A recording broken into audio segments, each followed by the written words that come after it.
Hello everyone and welcome back to another edition of Hashtag Trending. My name is Ali Reza, your host, and these are the hashtags that we'll be looking into for the next 10 minutes. So without any further ado, let's get right into it. Governments around the world have every right to want to root out violent religious extremism. But that should not come at the cost of targeting specific demographics. So the French president is in no way justified in cracking down on 5 million innocent French Muslims because of a random and isolated incident done under the name of Islam.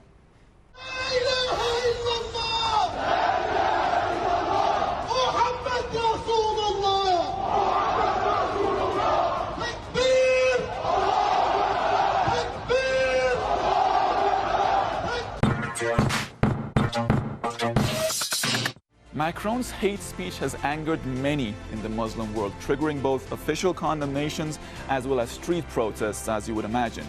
Many Muslims and their sympathizers have taken to social media to voice their anger and call for a boycott of French products.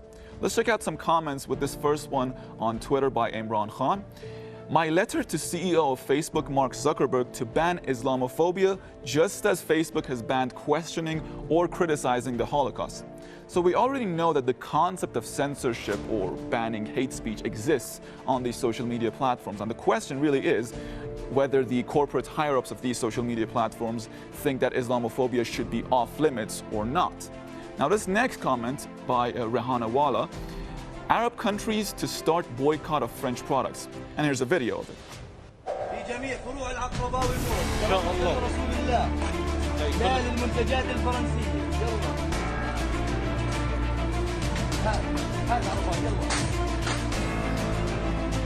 الله يعطيكم العافية وإن شاء الله بتلاقوا الرزق ربنا بعوضكم عليه.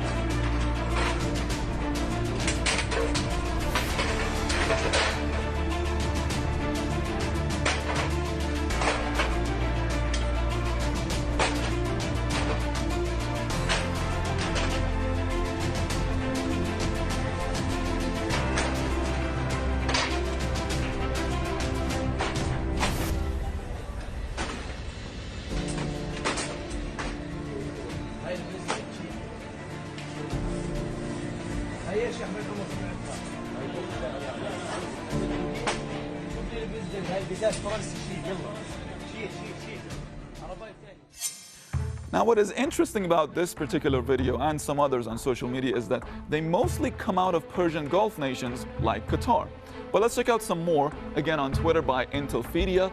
There are reports that protesters in Khartoum attempted to burn down the French embassy, hashtag French boycott, and a video of it.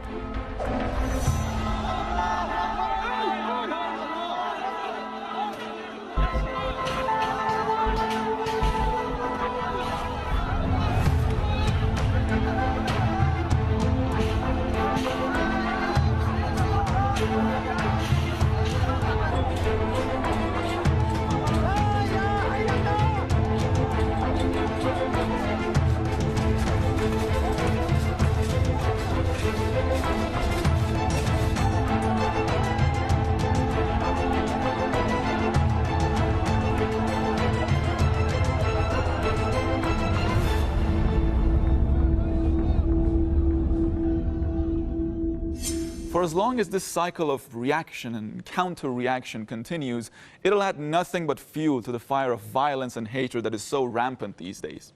And this next one by Navid, since the beginning of October, Islamic spaces have faced an increasing number of police searches across France.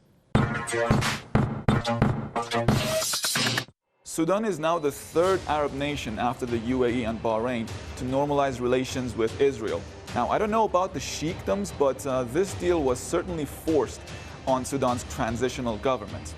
It was one of the preconditions set by the US to remove Sudan as one of the blacklist members of the state supporters of terrorism. But will the Sudanese cave into such threats?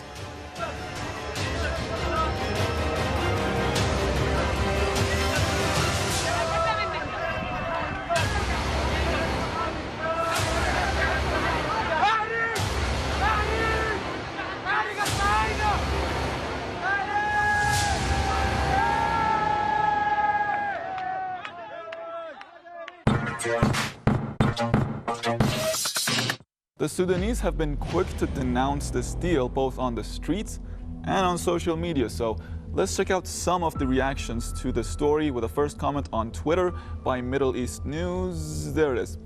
The Sudanese people took to the streets after the U.S. announcement of the normalization agreement between Israel and Sudan. The angry protesters chanted slogans against the agreement and in support of the Palestinian cause. And here's a video of it. اسمع اسمع يا برهان لا تطبيع مع الكيان لا تطبيع مع الكيان اسمع اسمع يا برهان اسمع اسمع يا برهان لا تطبيع مع الكيان لا تطبيع مع الكيان اسمع اسمع يا برهان اسمع اسمع يا برهان لا تطبيع مع الكيان لا تطبيع مع الكيان اسمع اسمع يا برهان اسمع اسمع يا برهان. To Sudan's leaders, what were you thinking? This next comment by antiwar.com. Sudanese parties reject transitional government normalization with Israel. Popular Congress Party, Sudanese not obligated to accept the deal. And here's a video.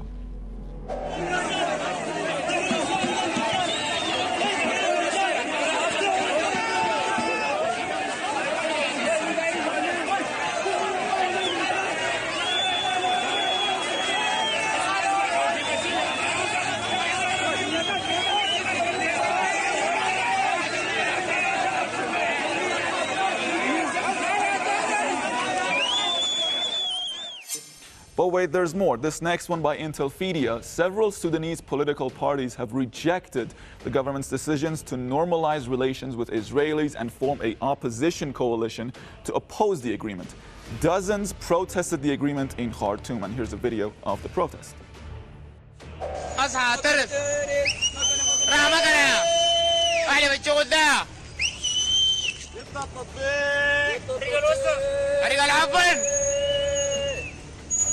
يغسي على كده يغسي على الوضع فناش المشاهدين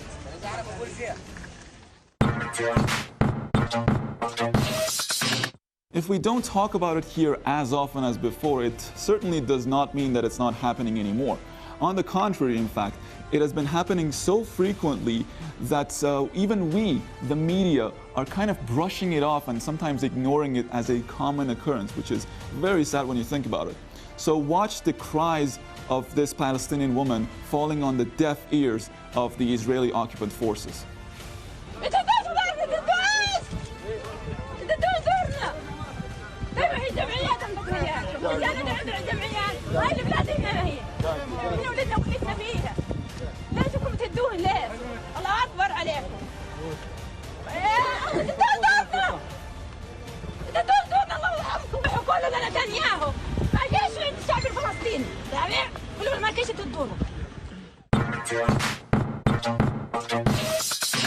Just try to dig up some more information on this woman. Bet you can, because there is none. This is what I mean by being ignored by the media. Now let's check out some comments with the first one on YouTube. How long and how many houses are they going to demolish without any reaction? Does it really reflect the intention to have the peace one day, or just a new way to create terrorists? These are the million-dollar questions that I think everyone would like to know the answer to. This next one on Twitter by The Truth. Shame on the rest of the world for allowing children to become homeless, not to mention the other thousands over the years. Where is the justice? Hit me up when you find it. Another million-dollar question. This next one on YouTube by Christine. The good news is that more and more people are becoming aware of just how violent and murderous the Zionists of Israel are. Even people who have no interest in the news are shocked at the dreadful treatment served to the Palestinians by Jews who came to Israel from Europe immediately after the World War II.